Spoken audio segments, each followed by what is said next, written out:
জুনমণি ৰাভাৰ মৃত্যুৰ তদন্তৰ নতুন মূৰ হাত আৰক্ষীৰ বিৰুদ্ধে বিভাগীয় তদন্তৰ নিৰ্দেশ দিয়া হৈছে সিবিআইৰ প্ৰতিবেদনৰ ওপৰত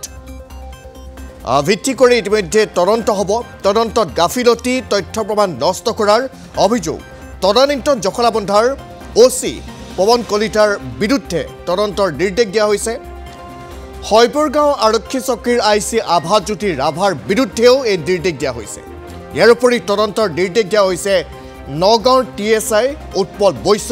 জখলাবন্ধা থানাৰ এসআই জাকাৰিয়া চৌধুৰী মৰিকলং আৰক্ষী চকীৰ এসআইপি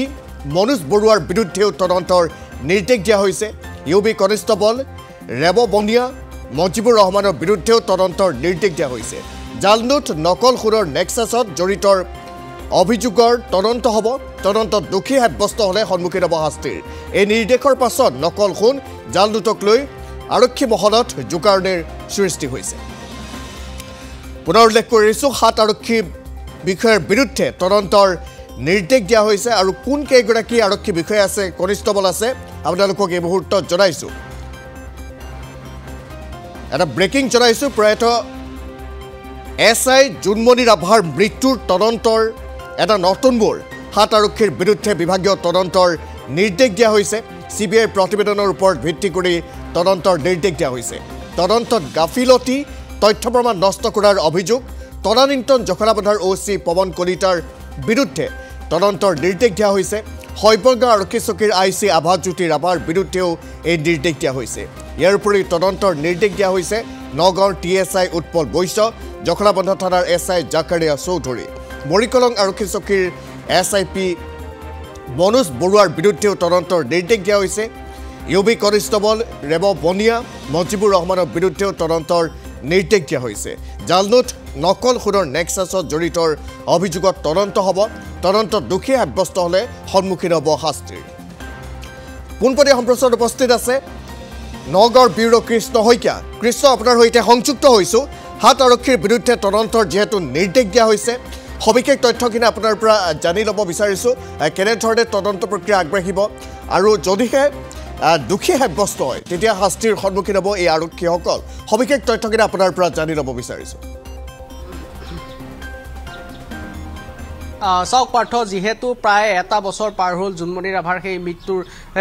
2023 চনৰ 16 মে তাৰিখে যেহেতু মৃত্যু হৈছিলে কিন্তু তাৰ পিছৰে পৰা যেহেতু এই ঘটনাটোৰ সমগ্ৰ তদন্ত প্ৰক্ৰিয়াটো সিবিআইলৈ হস্তান্তৰ কৰা হৈছিলে সিবিআই সমগ্ৰ তদন্ত প্ৰক্ৰিয়াটো চলাইছিল আৰু যেহেতু শেহতীয়াকৈ খবৰ আহিছে যে সিবিআই সেই সময় এই যিকেইগৰাকী 7 গৰাকী আৰক্ষীৰ নাম উল্লেখ কৰা হৈছে সেই সময়ত জখলাবন্ধাৰ থানাৰ ভাৰপ্ৰাপ্ত আৰক্ষী বিষয়া পৱন কলিতা এসআই আচলতে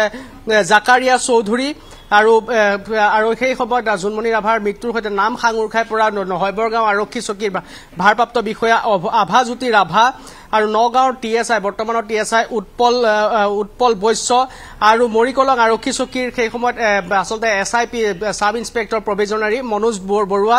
মজিবুৰ ৰহমান আৰু ৰেব বনিয়া এই কেইগৰাকী আৰক্ষী জোৱানৰ আচলতে তদন্তত গাফিলতি বিশেষকৈ পৱন কলিতা আৰু জাকাৰিয়া হুছেইনক সেই সময়ত আচলতে দুৰ্ঘটনাটো যিহেতু জখলাবন্ধা থানাৰ এলেকাধীন অঞ্চলত হৈছিল গতিকে সেই সময়ত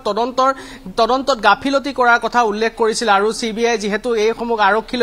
আৰক্ষীলৈ আচলতে অসম আৰক্ষীৰ এই সমূহ তদন্ত প্ৰক্ৰিয়ালৈ আঙুলি টোৱাইছিল তাৰ পিছতে এতিয়া অসম আৰক্ষীয়ে আচলতে বিভাগীয় তদন্ত ঘোষণা কৰিছে আৰু এই 7 গৰাকী আৰক্ষীৰ বিৰুদ্ধে এতিয়া বিভাগীয় তদন্ত হ'ব পৰৱৰ্তী সময়ত যদি কোনো দোষী সাব্যস্ত হয় তেওঁলোকৰ বিৰুদ্ধে আচলতে বিভাগীয় ব্যৱস্থা গ্ৰহণ কৰিব কিন্তু এটা কথা এইখিনিতে কৈ থব লাগিব যে যেহেতু প্ৰায় এটা বছৰ পাৰ হ'ল জুনমণি ৰাভাৰ মৃত্যুৰ আৰু তাৰ পিছত যেহেতু সিবিআই এবাৰ অসম আৰক্ষীলৈ আঙুলি টোৱাই পত্ৰ প্ৰেৰণ কৰিছিল আৰু তাৰ পিছতেই 7 গৰাকীকৈ আৰক্ষীৰ বিৰুদ্ধে এতিয়া বিভাগীয় তদন্ত ঘোষণা কৰা হৈছে আৰু সেই সময়ত যেহেতু মই উল্লেখ কৰিছোঁ যে পৱন কলিতা আৰু জাকাৰিয়া হুছেইন সেই সময়ত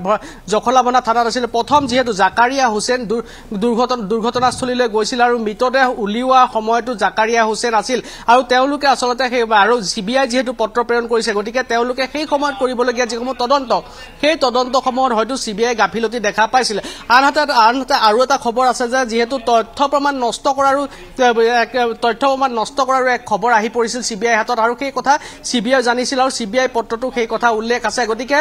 এই সমগ্ৰ ঘটনাটো আচলতে আৰক্ষীয়ে কেনেদৰে তথ্য প্ৰমাণ নষ্ট কৰিছিল এতিয়া বিভাগীয়ভাৱে তদন্ত হ'ব বা সিবিআইক পাজুল লগাবলৈ বা সিবিআইক যি তদন্ত আছিল সেই তদন্তৰ পাজুল লগাবলৈ তেওঁলোকে তথ্য প্ৰমাণ নষ্ট কৰিছিল নেকি বা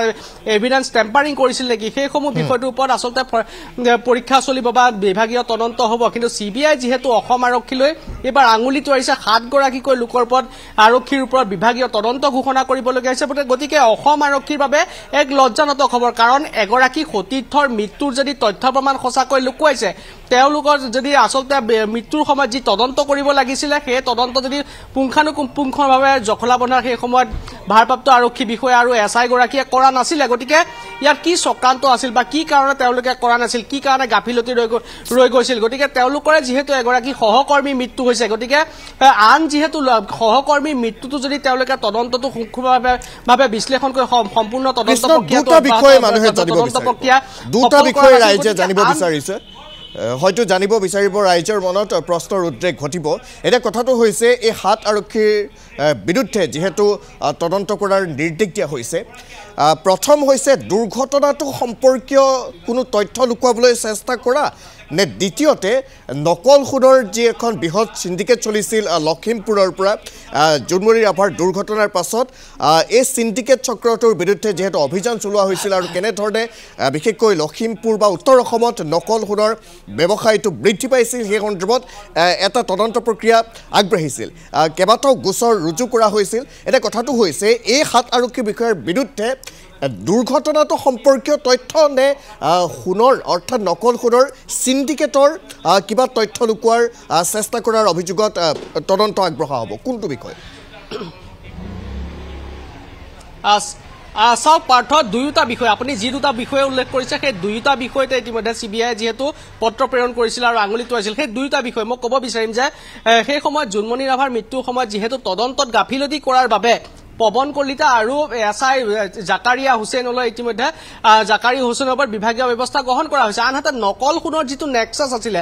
লখিমপুৰৰ নাওবৈচাৰ পৰা নগাঁওলৈকে যিটো নেক্সাছ আছিল সেই নেক্সাছৰ পৰা ধন সংগ্ৰহ কৰা মজিবুৰ ৰহমান নামৰ যিগৰাকী ব্যক্তিৰ অনলাইন পেমেণ্ট যোগে যিগৰাকী আৰক্ষী কনিষ্টবল আছিল ইউবি কনিষ্টবল সেই কনিষ্টবল গৰাকী গুগল পেটো ধন লোৱা হৈছিল গতিকে এইসমূহ তথ্য CBI হাতত পৰিছিল আৰু যেহেতু আপুনি দুইটা কথাই উল্লেখ কৰিছে সেই দুয়োটা ঘটনাৰ লগতে আচলতে নকল সোণৰ বেহা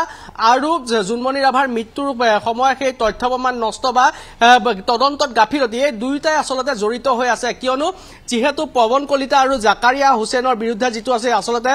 আঙুলিটো হোৱা হৈছে CBI আঙুলিটো আছিল সেয়া হৈছে তথ্য প্ৰমাণ নষ্ট আৰু তদন্তত গাফিলতি আনহাতে যেহেতু আমি লাভ কৰিছিলো যে খবৰ লাভ কৰিছো যে যিগৰাকী মজিবুৰ ৰহমান নামৰ যিগৰাকী ইউবি কনিষ্টবল ইতিমধ্যে তদন্ত তেওঁৰ বিৰুদ্ধে তদন্ত ঘোষণা কৰা হৈছে গতিকে এইগৰাকী নকল সোণৰ লগত পোনপটীয়া সংযোগ আছিল নকল সোণৰ বেপাৰীৰ সৈতে পোনপটীয়া সংযোগ আছিল আৰু বিগত বহুদিন ধৰি আচলতে নকল সোণৰ যিটো নেক্সাছ আছিল নগাঁৱত এনেধৰণে আৰক্ষী থানাৰ কিছু কনিষ্টবল কিছু আৰু সেই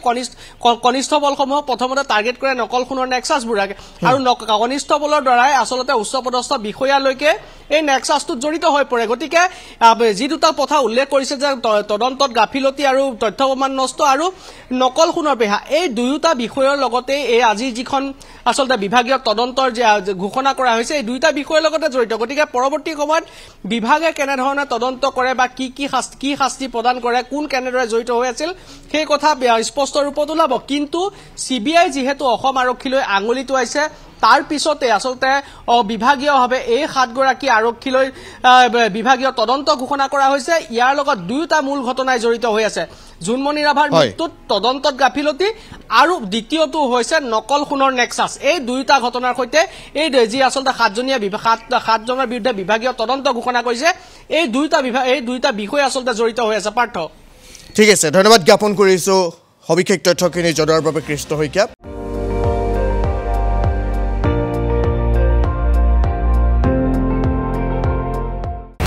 আপুনি চাই আছে ND24 সৰ্বশ্ৰেষ্ঠ নহয় সৰ্বোত্তমৰ দৌৰ